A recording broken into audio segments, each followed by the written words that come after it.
Hamas massacre of October 7th and Israel's subsequent ground operation to rid Gaza of the brutal terror group, the question arises, who is fit to govern Gaza when the dust settles? Hamas was elected to power in the Gaza Strip in 2006, overturning 40 years of rival faction Fatah dominance.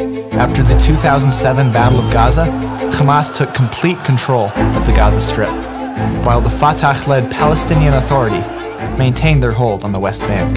Many now naturally consider the Palestinian Authority to be the best choice to take over governance of Gaza. Hamas would be gone from power, the PA would move in, Israel wouldn't have to worry about terrorism, and innocent civilians in Gaza would have a government that truly cares about them, right?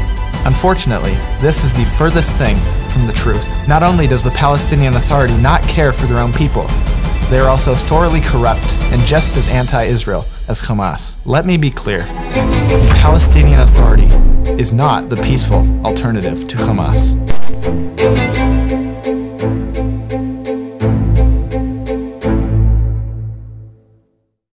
The two largest political factions representing Palestinian Arabs are Hamas and the PA. The first group, Hamas, the world knows as ISIS-like butchers. But what about the PA, often portrayed as moderate and a good candidate for leadership in Gaza after the war? The Palestinian Authority has been the civil government of Palestinians in Gaza, Judea and Samaria since the Oslo Accords were signed in the 1990s. However, in the mid-2000s, Hamas came to power and ended PA rule in Gaza. Since then, the PA has done their best to maintain an iron grip on power in the West Bank.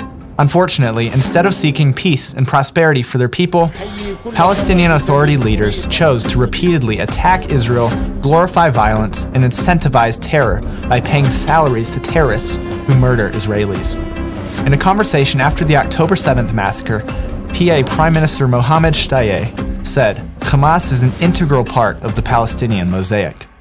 This comes after the PA released a statement claiming Israel fabricated events surrounding the massacre of October 7th as a pretext for war with Hamas. PA President Mahmoud Abbas implicitly endorsed the October 7th massacre, immediately emphasizing the Palestinian right to self-defense.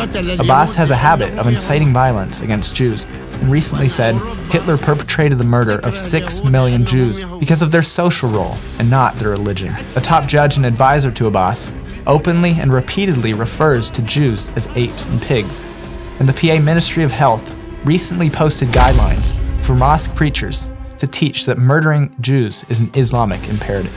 The PA also uses its state-run television to broadcast hate and violence against Israel, names streets and soccer stadiums after terrorists, and indoctrinates Arab children in their school systems to hate the Jewish people. In addition, the PA's ruling party, Fatah, has a military wing called the Al-Aqsa Martyrs Brigade that often fights alongside Hamas. Interestingly enough, the Al-Aqsa Martyrs Brigade is designated as a terrorist organization by Israel, the European Union, and several other countries. A video that has been repeatedly brought up by official Fatah sources shows terrorists with the yellow headbands of Fatah's Al-Aqsa Martyrs Brigade firing Kalashnikovs while assaulting an Israeli kibbutz on October 7th. Far from disavowing the horrific attacks of October 7th, Palestinian Authority officials have celebrated the attacks. The official PA news agency described the attack as a heroic battle and called on Palestinians to escalate confrontation in all areas. A senior Fatah official proclaimed on Palestinian television on October 10th, "Our brothers in the Gaza Strip are a source of pride, heroism, and honor." Perhaps their most egregious encouragement of terrorism, though, is the PA's Pay to Slay program. Under this official program, Palestinians residing in the West Bank, Gaza, East Jerusalem, or even Arab Israeli citizens are paid by their own government for their attempts to kill Jews. They even have a payout hierarchy based on how successful you are in killing Jews. In 2016, the PA's annual budget for payments to terrorists and their families was $303 million per year and makes up almost 7% of the PA's annual budget.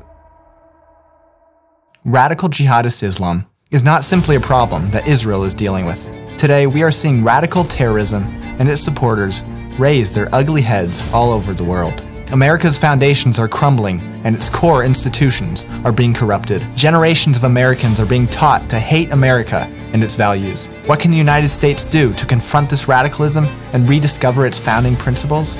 And what can America learn from the world's most enduring nation, which has held on to its values for more than 3,000 years? Watch the all-new documentary, Confronting Radicals: What America Can Learn from Israel, as it exposes the radical leftist plan to transform the United States and reveals how America can rediscover its founding principles by learning from Israel's enduring commitment to freedom and morality. Based on a miraculous true story of one father and his 3-year-old son's survival after being shot by terrorists in Israel, and featuring American and Israeli experts, this film is both gripping and compelling.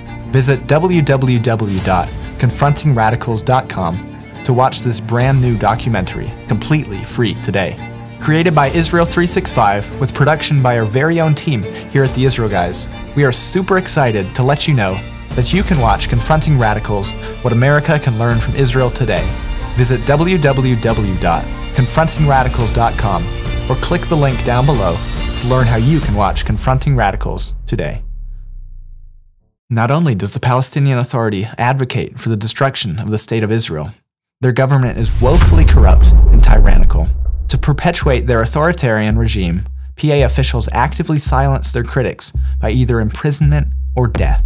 One such example occurred in June of 2021 when an outspoken critic of the PA, Nizar Banat, who had intended to run in parliamentary elections before they were cancelled earlier in the year, had his house stormed by 24 PA officers who dragged him out of bed and beat him mercilessly with sticks and clubs. He was taken to a hospital where he soon died.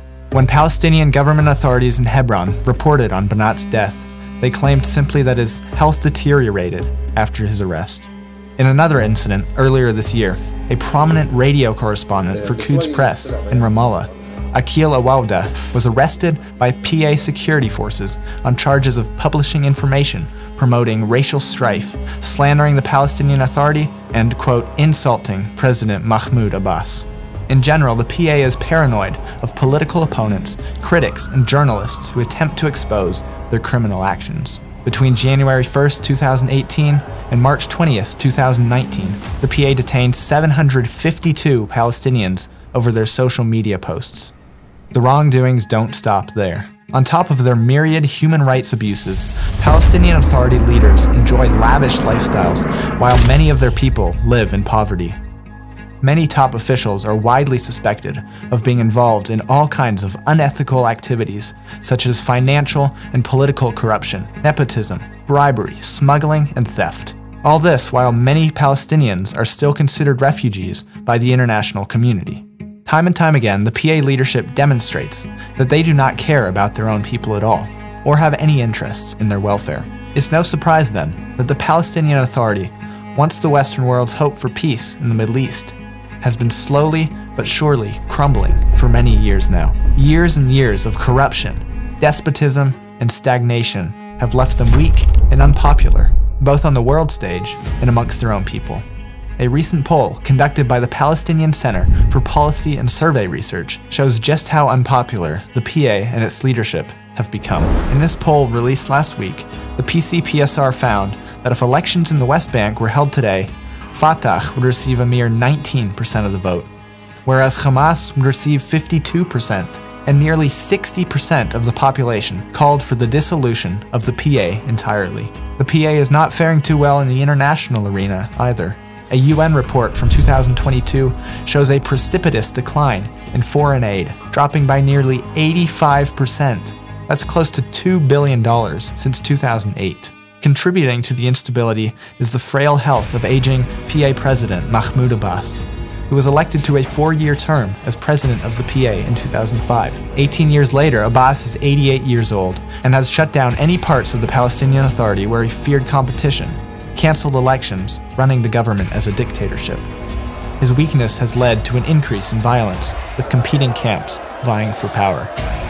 As the war with Hamas continues and Israel remains firmly resolved to eradicate this barbaric terrorist group, the world at large will continue pushing for the Palestinian Authority to rule in Gaza the day after the war is over.